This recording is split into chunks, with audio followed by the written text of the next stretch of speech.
Hola, ¿cómo están? Bienvenidos, bienvenidas. Arrancamos una nueva emisión de Horizonte Sur Global, el programa de noticias y política internacional en la pantalla de Barricada TV. Como siempre les pedimos, Juan, que nos acompañen en nuestra programación, que le den me gusta, que se suscriban en YouTube, que también lo puedan ver por televisión digital abierta en el 32.1 de la televisión digital abierta en Ciudad de Buenos Aires y alrededores. Que comenten también el video, nos ayuda mucho para el algoritmo, así que comenten, déjennos comentarios de lo que quieran decir. Vamos, arrancamos, ¿no? Al tema del día. Bueno, vamos a cruzar la cordillera el día de hoy, vamos a poner el foco en Chile, porque entramos ya en la recta final de lo que serán las elecciones presidenciales de cara al 16 de noviembre próximo, y este fin de semana hubo elecciones internas en la coalición Unidad por Chile, ¿no? El actual oficialismo compuesto por buena parte de los partidos y los espacios políticos que llevaron a la presidencia a Gabriel Boric, ¿no? Y bueno, la jornada dejó la candidatura de Janet Jara, ¿no? Referenta del Partido Comunista, abogada, ex ministra de Trabajo del gobierno justamente de Boric, con una larga trayectoria en la gestión, también estuvo en el gobierno de Michelle Bachelet y es una figura clave, ¿no? Del gobierno actual de Gabriel Boric. Ella se impuso con más del 60% de los votos. Sí, en una interna que estuvo, digamos, y sigue estando, ¿no?, cargada de tensiones ideológicas, también de desafíos estratégicos en torno a, bueno, cómo sopesar distintas circunstancias, distintas temáticas, distintas posiciones. Algunas tienen que ver con lo que fue el estallido social del año 2019, el octubre de 2019 tan reconocido que nos llegó acá. También, a su vez, hay otro tema muy importante para esta interna que tiene que ver con el desgaste del gobierno de Gabriel Boric, que ya está terminando, como decíamos, estamos pronto a las elecciones, y por otro lado, por el resurgir de un discurso fuertemente anticomunista que está llevando adelante la derecha. Vamos a ver algunos fragmentos de lo que están diciendo hoy los candidatos de esta derecha recalcitrante que está en Chile.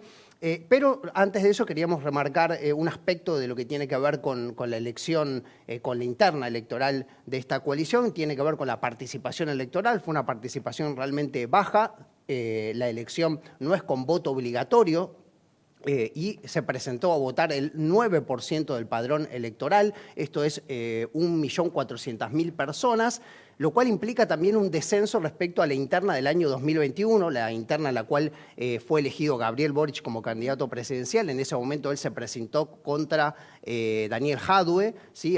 También del Partido Comunista. Actualmente él se encuentra con prisión domiciliaria. Sí, víctima del lawfare también en el país, ¿no? Exacto, no hay que dejar de marcar eso. Y bueno, como decíamos, 1,7 millones de electores en esa elección de Boric y hoy 1,4 millones de electores, lo cual nos lleva a hacernos algunas preguntas, que es un poco lo que intentamos hacer en este programa, pensar un poco esta realidad que tiene que ver, bueno, ¿qué es lo que implica esto para el progresismo chileno, para la centroizquierda chilena, esta baja participación, ¿no? Vamos a ver un pequeño fragmento de lo que decía Janet Jara el día de la noche, ¿no? de la victoria en las primarias, perdón. Enfrentamos un escenario donde el populismo de la ultraderecha en el mundo ha crecido. Esos que creen que hablando más fuerte, gritando o insultando al resto, se solucionan los problemas que ellos mismos han creado. Y nuestro país no es la excepción. Por eso, frente a nuestros ojos, tenemos la amenaza de candidatos que, ocupando los temores reales de nuestra gente, los usan para buscar el poder y para hacer retroceder avances sociales.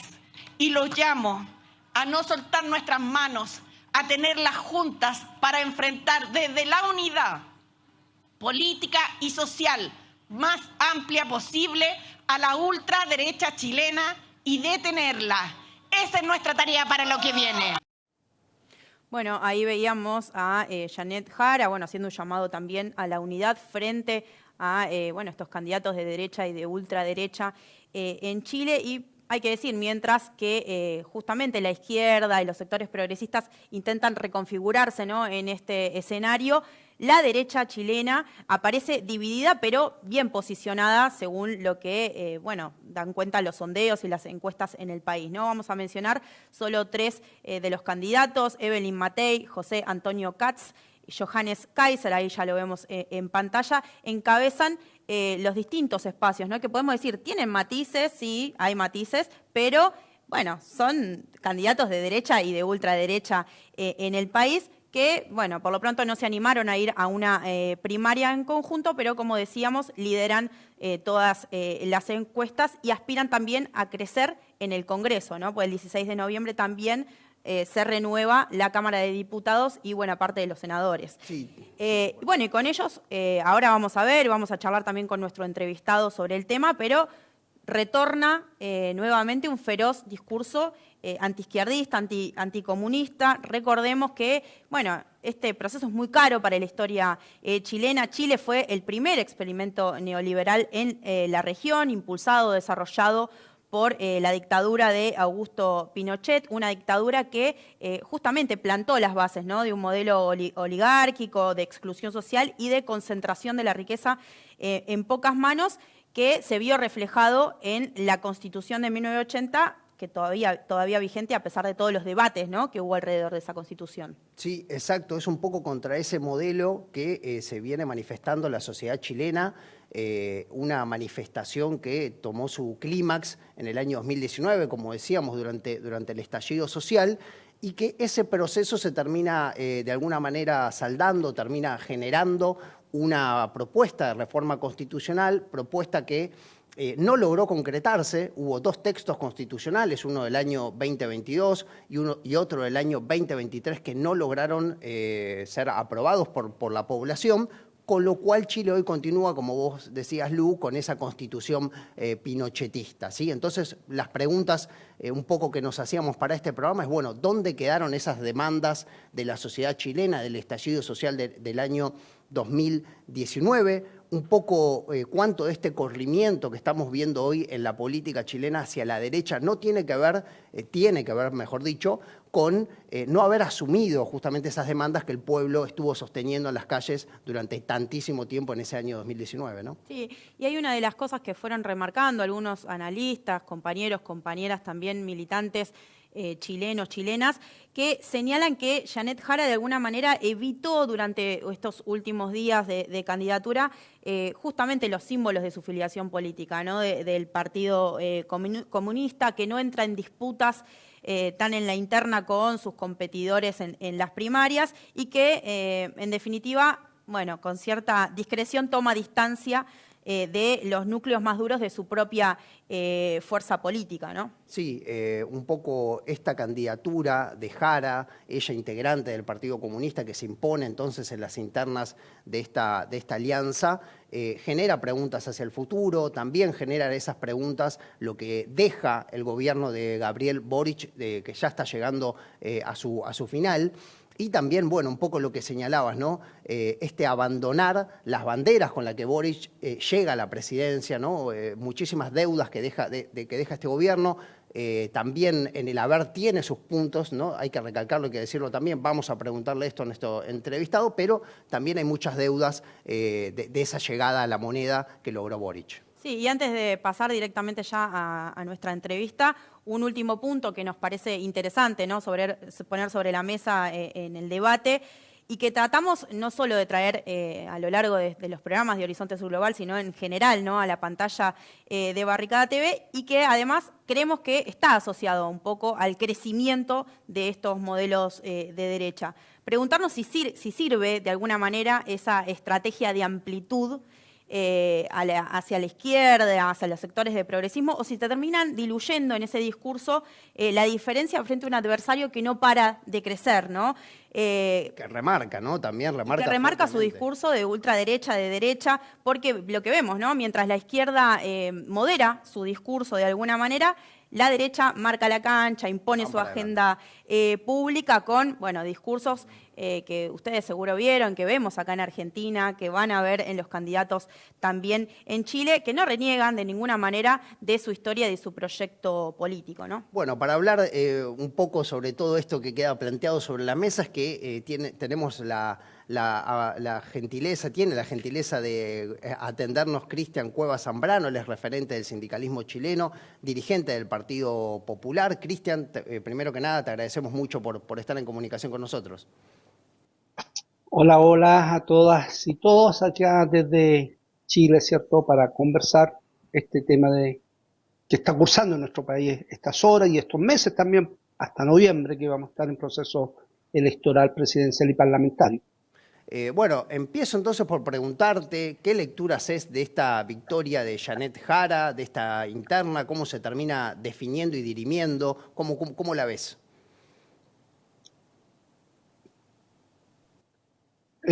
Bueno, primero para nosotros desde el Partido Popular de Chile hemos construido una opinión, primero valorar lo que fueron las primarias realizadas por el oficialismo. Decir que el Partido Popular no somos parte del oficialismo, nosotros estamos en una franja que denominamos nos llamamos Izquierda Ecologista Popular, que es una alianza de fuerzas por fuera del bloque oficialista, pero que buscamos también realizar una primaria para elegir un candidato o candidata de las fuerzas de izquierda y progresista, cuestión que estuvimos haciendo ese esfuerzo durante el verano de este año 2025, y finalmente esa voluntad política nuestra no cursó por distintas razones que no entraremos a ahondar hoy día.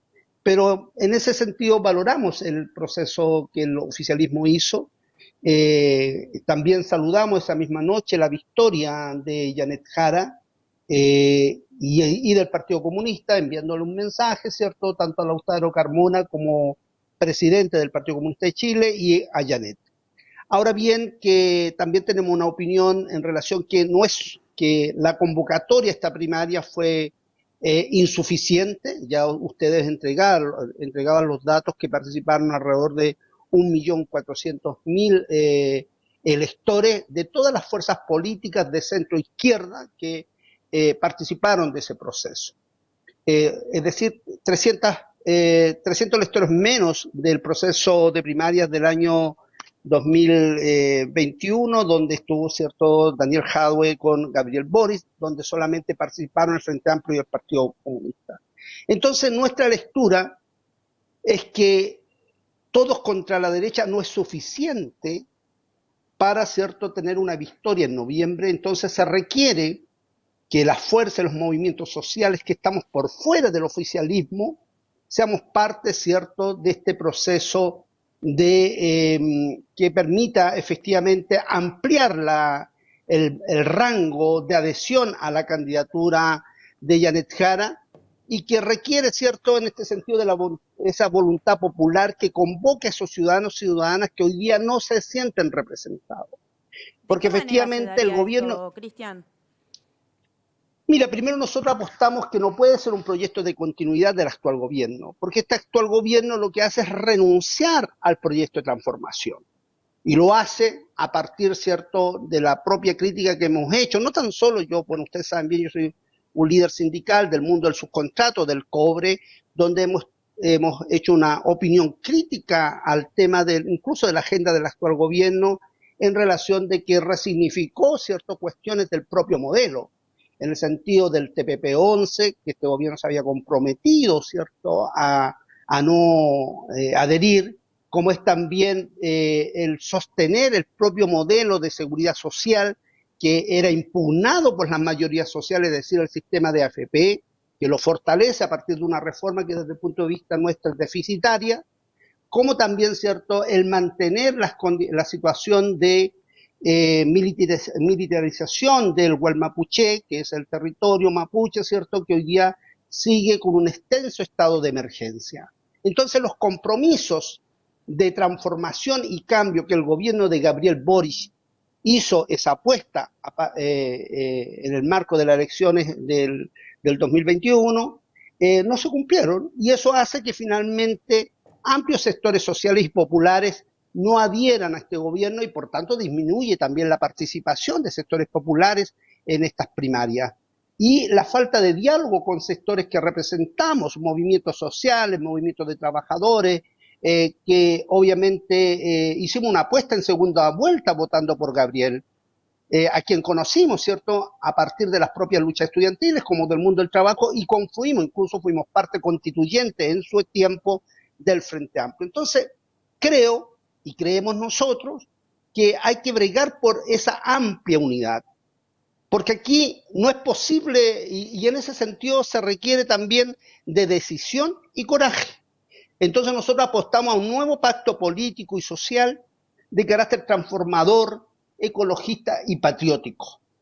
Porque a la ultraderecha y a las derechas se les derrota con coraje, con capacidad de movilizar y también de impugnar en función de este propio modelo que desde el punto de vista nuestro, lamentablemente este gobierno actual lo que ha hecho es resignificarlo, y en ese sentido vamos a buscar la forma en que elementos o propuestas más bien programáticas se incorporen, ¿cierto?, a los programas. Nosotros desde el Partido Popular, no tan solo, nosotros esa lectura la hacíamos antes de esta primaria, yo le decía, nosotros buscamos que efectivamente los sectores populares en la amplia dimensión pudiésemos tener una primaria donde estuvimos dialogando con Daniel Jadue, Marco Enrique Ominami, con la senadora Fabiola Campillay, con distintos actores sociales y políticos. Obviamente eso no cristalizó en esa primaria y el oficialismo hizo la suya, pero excluyendo, ¿cierto?, a sectores que desde el punto de vista pudiesen haber estado representados en esas primarias. Ahora viene el escenario el siguiente. Tenemos, ¿cierto?, a una Janet Jara que victoriosa.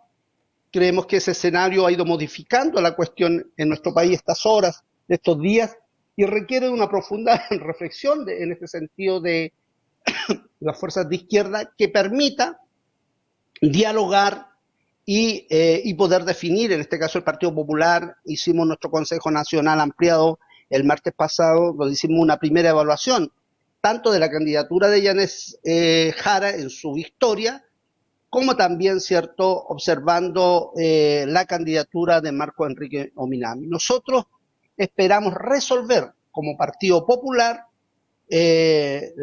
nuestra decisión política en la presidencial y también tener una lista competitiva en las parlamentarias en el bloque que hemos denominado Izquierda Ecologista Popular. Eso requiere de voluntad política, eso requiere de una responsabilidad con el país y también, por cierto, de tener el coraje para enfrentar a las ultraderechas. Cuando no se ha enfrentado a la ultraderecha con decisión y coraje, ya lo hemos visto en nuestra propia América, son las ultraderechas que avanzan ante el temor, el miedo y renunciar a los proyectos de transformación. No es el centro ni la socialdemocracia que ha sido derrotada la que de alguna manera va a generar el cambio y va a generar la adhesión del campo popular y social que hoy día no se siente representada. Cristian, ¿qué caracterización haces? Algo fuiste adelantando, pero ¿qué caracterización haces personalmente de esta líder, de esta referenta, Janet Jara? Y un poco tomando lo que decías recién del gobierno de Gabriel Boric, si crees que ahí puede haber una continuidad, ¿no? Bueno, en la verdad, nosotros creemos que si es un proyecto de continuidad, lamentablemente va a ser derrotado por la ultraderecha. Se requiere de un proyecto de transformación, de afianzar el proyecto de transformación y cambio. A eso apostamos nosotros, y no tan solo nosotros, porque sería de una arrogancia, prepotencia pensar que el Partido Popular, que es una fuerza que se reconstituye, que se reconfigura, que migramos del Frente Amplio, nos hemos reconstituido en este espacio, más bien nosotros le hablamos al mundo social que hoy día está desafectado de la política, que está desafectado de los partidos políticos y que no se siente representada. Entonces nosotros tratamos de interpretar a partir de esa realidad social. A mí me ha correspondido, como presidente del Partido Popular y también como un dirigente sindical, recorrer ampliamente estas semanas el país Estuve por la puerta de entrada en Iquique, en Arica, estuve conviviendo con cientos de migrantes de la puerta de entrada de nuestro país, los dolores de nuestra América, como también a partir de los desplazamientos humanos, donde la ultraderecha ha hecho nada, ¿cierto?, en función de esa política antimigratoria, como también ante los conflictos que se viven en la Araucanía y los conflictos que se viven a partir del propio modelo que genera y profundiza la precarización y la vida más inhumana.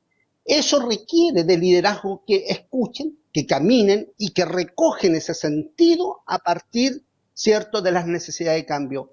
Ustedes antes de entrar, ¿cierto?, a esta conversación, plantearon si el sentido de cambio y transformación que vivimos a partir de la revuelta social está todavía en nuestro país. Yo creo, y creemos nosotros, que eso todavía se mantiene, todavía está ahí. Ahora, ¿cómo se expresa esa necesidad de cambio? Tiene otros caminos, pero la situación de insatisfacción a partir de las necesidades que tiene el pueblo requiere también de valorar esos liderazgos. Yo creo que en este sentido Janet Jara puede representar esa posibilidad de cambio, pero sería de un error el que ese cambio fuera continuadora de este gobierno que defraudó a la mayoría social. Ahí te pregunto, entonces, en ese... Disculpa, te corto para preguntar sí, respecto a esto mismo que decías, un poco lo que se está planteando en estos días, que entiendo que aún no se cristalizó, pero se está planteando, es un poco que Jara vaya borrando la simbología del Partido Comunista. Entiendo que eso está en la discusión, está sobre la mesa. Y en ese sentido queríamos preguntarte, ¿no?, si una candidatura que evita la confrontación, tanto interna como externa, que produce ese borramiento, esa simbología, puede construir una mayoría ante esta derecha que está radicalizada, que está desatada. Sí, mira, bueno, nosotros el día martes de la semana pasada nos reunimos con el presidente del Partido Comunista, con el compañero Lautaro Carmona y con Juan Andrés Lagos, que son parte de la comisión política del PC. A solicitud nuestra nos reunimos post primaria, entendiendo que nosotros no somos un partido de gobierno, sino más bien en la voluntad política de diálogo permanente que tenemos con el Partido Comunista y con otras fuerzas de gobierno. Nosotros igual conversamos, igual dialogamos, pese a que nosotros obviamente no somos parte.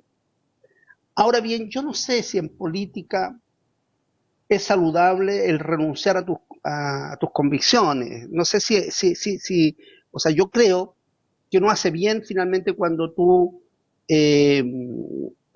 renuncias a tus convicciones en tanto de tu apuesta política, ideológica, como travestirse en política. Eso no es bueno.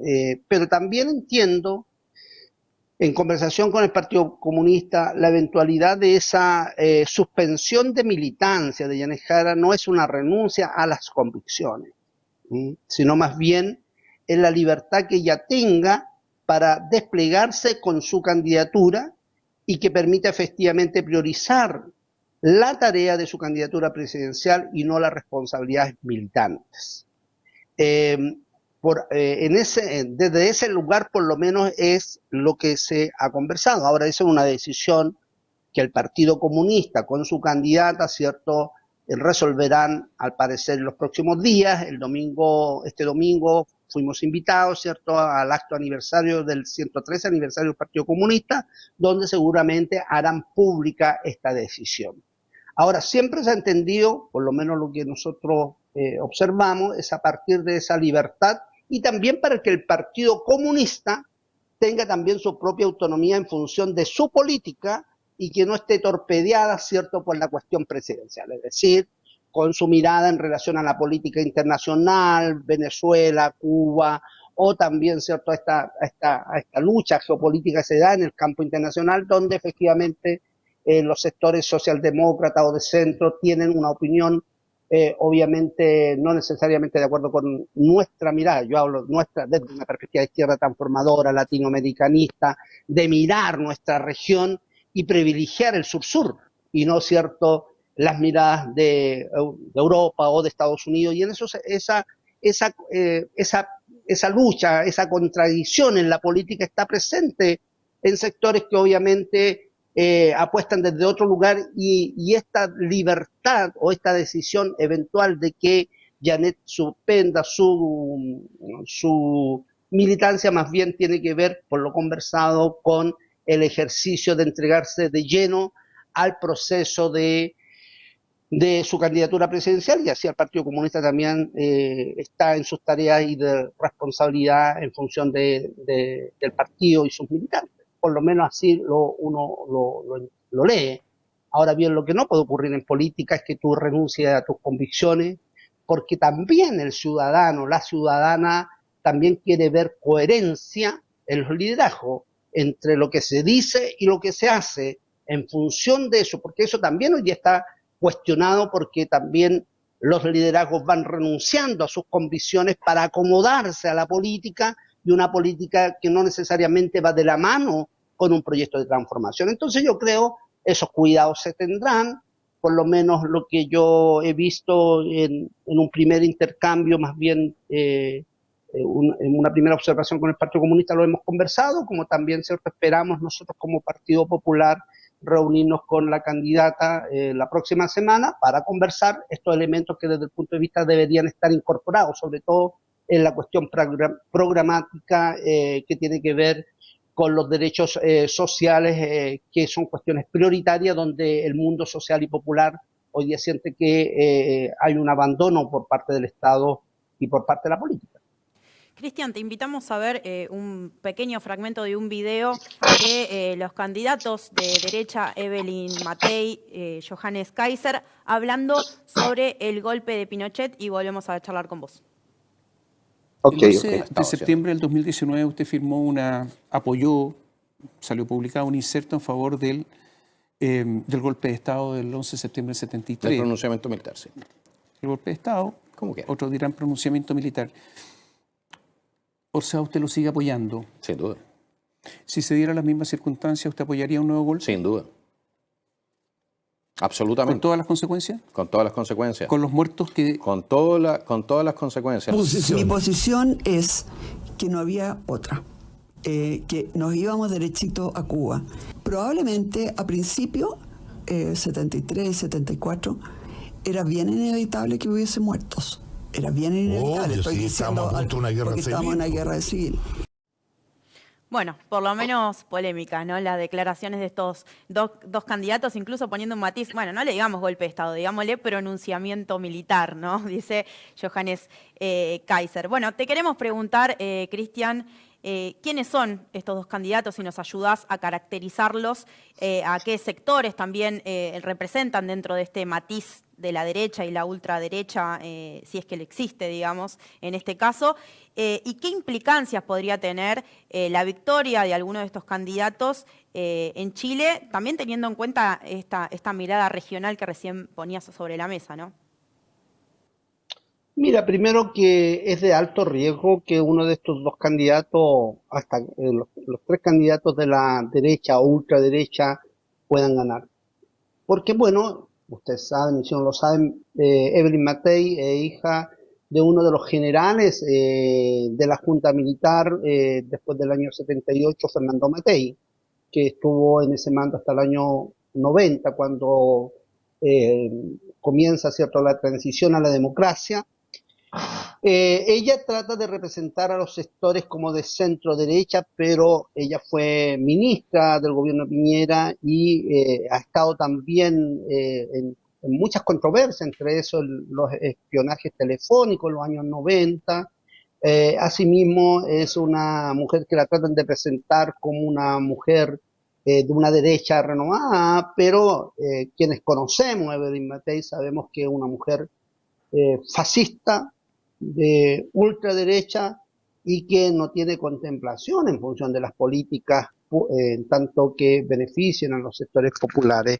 Entonces es un engendro de la dictadura, hija de la dictadura, hija de generales, y que desde el punto de vista el solo hecho de haber planteado, ¿cierto?, de que no era inevitable el golpe militar, la encara tal como es.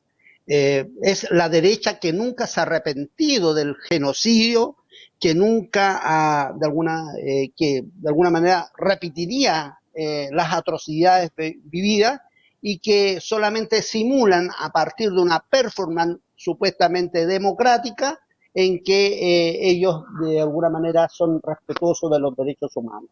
Es gente reaccionaria, fascista, hija de generales y por tanto de mi punto de vista no va a ser el mal menor, como algunos piensan. Si pasan dos candidatos de las derechas a segunda vuelta, habría que votar por lo menos malo. Yo creo que Evelyn Matei es parte de ese ejercicio fascistoide que existe y que obviamente es parte de los sectores del negacionismo. Y el otro candidato, Johannes Kaiser, la verdad que a nosotros y a mí en lo personal me llama mucho la atención que en su relato permanente en los medios de comunicación se le dé un espacio impresionante para mentir. O sea, todo su relato es la construcción de una mentira y de una negación. El plantearse cuestiones que en nuestro país ya están zanjadas, por ejemplo, que habían 10.000 guerrilleros cubanos para de alguna manera atacar en función de la situación que se vivía de conflictividad en el gobierno de la Unidad Popular, es una mentira que ha sido 1000 veces de alguna manera develada y demostrada, que nunca existió ese plan Z, nunca existieron esos guerrilleros. No quiere decir que no haya habido activismo, que no haya habido militantes que obviamente de esa época enfrentaron de todas formas la lucha de resistencia y la lucha de avance de los sectores populares, pero los datos que él da cuenta son de una mentira histórica que no tiene nombre y que lamentablemente los medios en nuestro país difunden masivamente como una cuestión que es una construcción del relato que en cualquier país decente estos dos señores, a partir del negacionismo, no podrían estar ocupando la tribuna pública. Es como parecido al relato de Milei allá en Argentina, ¿me entiendes? Que finalmente los propios medios permiten que estos monstruos se alimenten y que después, cuando los tenemos gobernando, nos damos cuenta que esos monstruos hacen lo que quieren y ya no hay posibilidad, ¿cierto?, de poder cambiar esa historia. Entonces, en nuestro país, los grandes medios de comunicación están alimentando estos monstruos para, cierto, de alguna manera ganar la apuesta electoral y hacer una política en este sentido anticomunista que no ha tenido resultados. No ha tenido resultados porque las nuevas generaciones, la verdad que no han comprado esa política anticomunista que van a tratar de implementar esta semana, estos días, estos meses, para evitar cualquier triunfo de los sectores de izquierda, en este caso eventualmente liderados por Jan Stall. En esa misma entrevista que veíamos recién a Kaiser en otro momento, deja deslizar la idea de que el Partido Comunista no debería ser un partido legal también. Incluso llega a decir eso, ¿no? Claro, porque ellos actúan bajo la proscripción, o sea, la proscripción y la cancelación de las apuestas de transformación y cambio. Yo puedo decir que yo fui militante del Partido Comunista durante 17 años, fui miembro de su comité central, y la verdad que la historia del Partido Comunista en sus 113 años siempre ha sido un partido de voluntad democrática en Chile y de abocarse a las tareas de transformación. Un partido leal con Salvador Allende, un partido leal con los gobiernos democráticos. Por tanto, lo que plantea Johannes Kaiser no es más que la reproducción de la política genocida y gorila del tiempo de la dictadura en nuestro país, y que él, en términos con toda liviandad, ignorancia y desinformando al ciudadano común de Chile, se reproduce por los medios de comunicación. Eso es lo lamentable, que no hay periodista alguno en Chile, cuando lo entrevisten, que no impugne o no lo cuestione que sus datos y su información carece de veracidad científica y también informativa. Queríamos llevarte ahora hacia el tercer candidato de la derecha. Sabemos que hay más o que puede llegar a haber más candidatos, pero los que se están posicionando, uno de ellos es José Antonio Kast, que estuvo a punto también de llegar a la presidencia de Chile, perdió con Boric en el balotaje allá en el 2021. Tenemos un pequeño video para ver de él, te lo mostramos y se los mostramos y después volvemos con la pregunta. En Argentina, lo acabamos de escuchar, se está dando una batalla heroica en contra del Estado clientelista y de la ideología estatista. En El Salvador, el gobierno ha devuelto la paz a un país que estaba tomado literalmente por las pandillas. Y eso con coraje, con convicción y con resultados claros. Hoy día el presidente Bukele, en muchas de nuestras naciones, si se presentara una elección popular, ganaría. Porque la gente está angustiada, la gente está con miedo. En Ecuador vemos cómo se está dando una lucha frontal contra las mafias narcoterroristas que se habían apoderado de la nación. Algo nos decías anteriormente, Cristian, pero queríamos focalizar un poco porque, bueno, parte de este discurso que acá manifiesta Kast, mencionando a Milei, a Bukele, a Noboa, tiene que ver con ese discurso anticomunista. Y bueno, nos preguntábamos eso, ¿no? ¿Hasta cuánto ese discurso cala en la sociedad chilena? ¿Cómo estás viendo eso?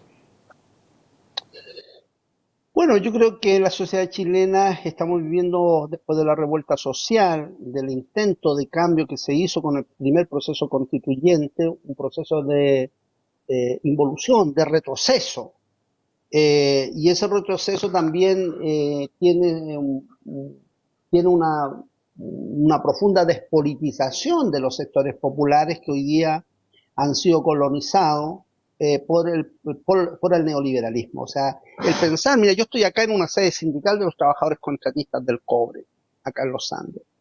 Atendemos a cientos de trabajadores todos los días, o en asamblea, o en distintas.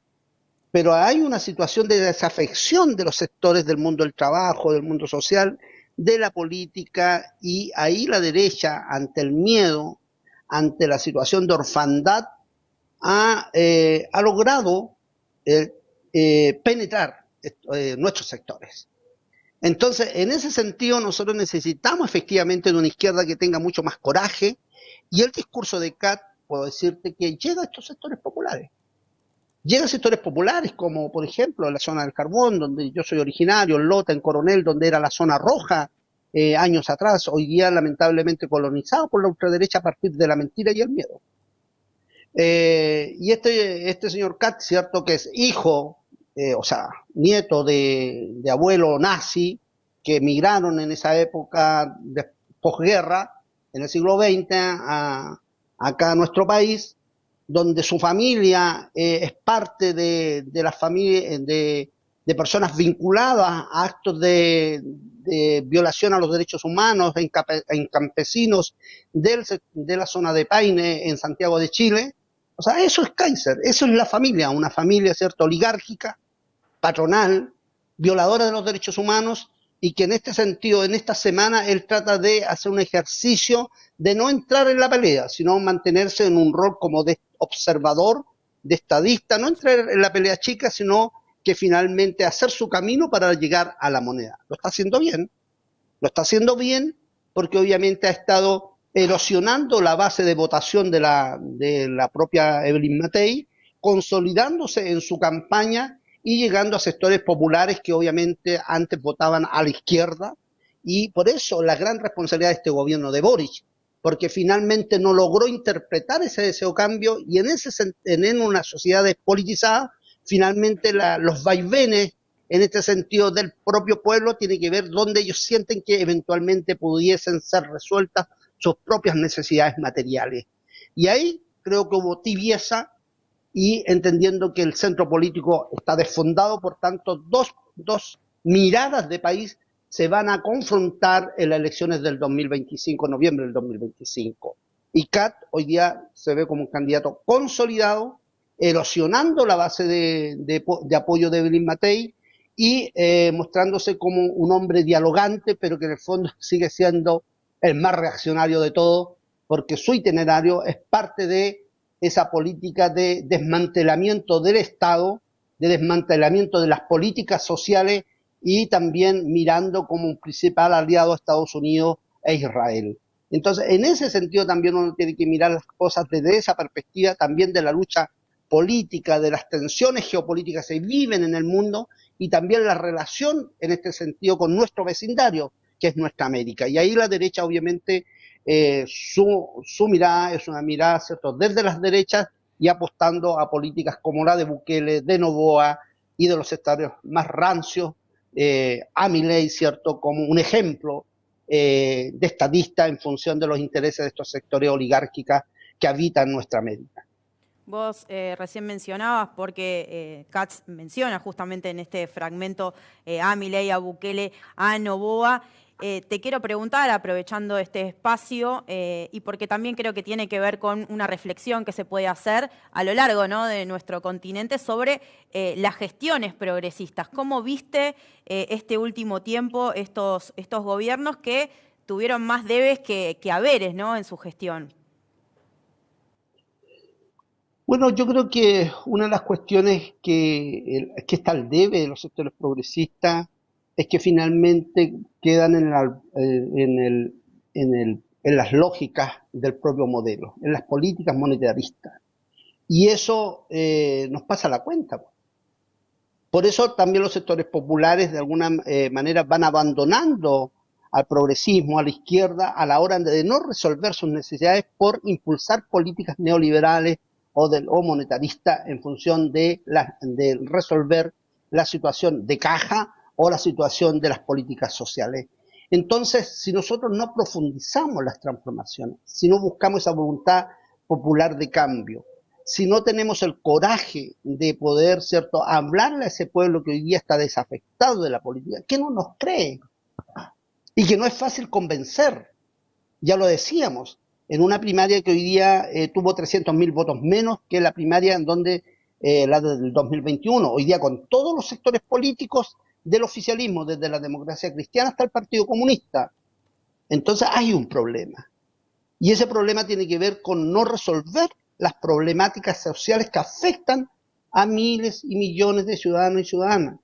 Decirte que, por ejemplo, en este mismo gobierno yo he visto más puertas cerradas que en otros tiempos. No te abren ni un espacio, ni una rendija, no para nosotros, para resolver los problemas que tiene la gente. Entonces estas nuevas generaciones que se dieron 4 vueltas en una marcha por la Alameda, piensan que así se construía la transformación social.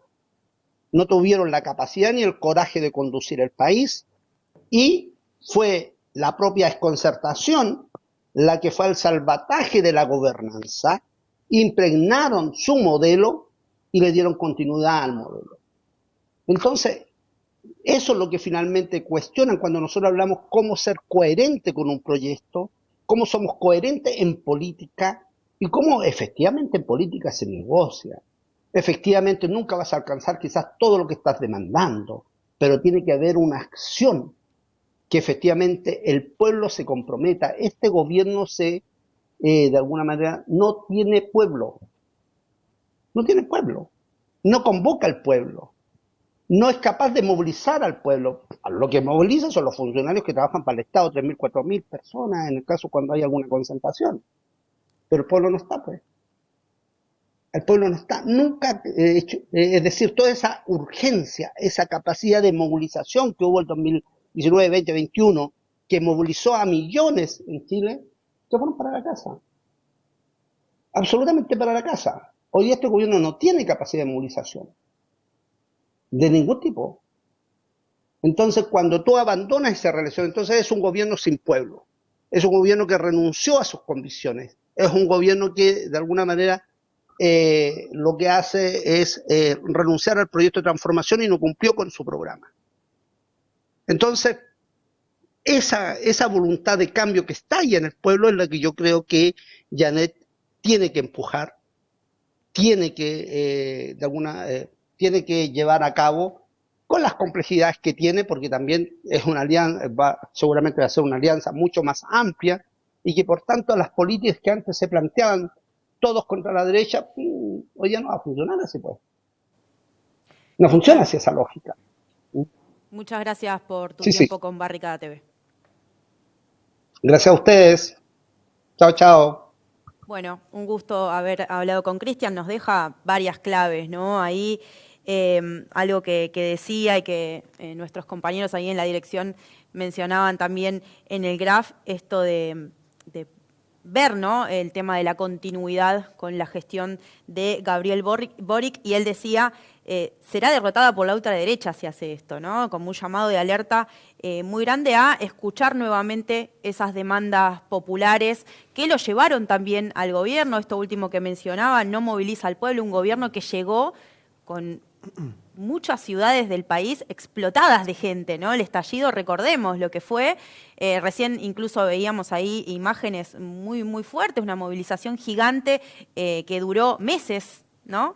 Y que, bueno, no, según lo que nos comenta nuestro entrevistado, como también lo han hecho muchos otros, bueno, hoy no se siente representada por este gobierno, ¿no? ¿Qué pasaría, ¿no?, si estos gobiernos progresistas utilizaran esa fuerza del campo popular, esa fuerza de la calle? Boric, podríamos decir que la tenía servida, ¿no? O sea, la gente estaba en la calle, era continuar ese proceso. Bueno, parece que eso queda todo en el haber para Jara o para quien sea que retome esas políticas desde la izquierda para enfrentar en este contexto a esta ultraderecha que, como decimos, está desatada, aprovechando esa falta de audacia, esa falta de avance. Sí, y dos cositas más que me quedan ahí en el tintero, Juan. Esto que mencionaba Cristian de no abandonar las convicciones, ¿no?, que te llevan a la política, a quienes te llevan a ocupar ese lugar de referencia político tan importante como lo fue en este caso Gabriel Boric, que venía del movimiento estudiantil también. Y una última cosita que me quedaba ahí dando vueltas, el rol de la prensa, ¿no? Esto de darle tantas horas de aire a estos personajes, dejándolos crecer tanto, bueno, lo vemos acá, ¿no? Es que defienden los intereses de la prensa hegemónica, es así. Milei de outcast, digamos, no tiene nada. A Milei lo pusieron en Argentina porque representaba ciertos intereses, llegó al poder y ¿qué hizo? Puso a gobernar, puso en el Ministerio de Economía a sus representantes de esos sectores. Bueno, sin duda alguna estos representantes... A lo que él dice que son la casta que él combate también, ¿no? Exactamente. Esta derecha chilena no tengo dudas de que va a ser lo mismo, ¿no? Sí. Bueno, llegamos al final del programa de Horizonte del día de hoy. ¿Dejamos una invitación, Juan? Sí, la invitación para la comunidad BTV. No se olviden de suscribirse a la comunidad BTV. Es la herramienta que tenemos para que nos ayuden a poder seguir haciendo este periodismo diferente, este periodismo donde mostramos esas voces que no se ven justamente en esa prensa hegemónica que se la pasa invitando a estos antidemocráticos. Bueno, acá somos una trinchera para esos valores, así que denos una mano, suscríbanse a la comunidad BTV. No sé si en este momento está el código QR, pero está bueno, lo pueden escanear con su celular y si no, se meten en nuestras redes sociales, nos encuentran como Barricada TV y ahí van a ver el apartado para la comunidad. Bien, y también otra vez invitarlos a suscribirse, a darle me gusta, a comentar este programa y todos los que hacemos en esta pantalla alternativa. Nos vemos el próximo viernes a las 10 de la noche por Barricada TV.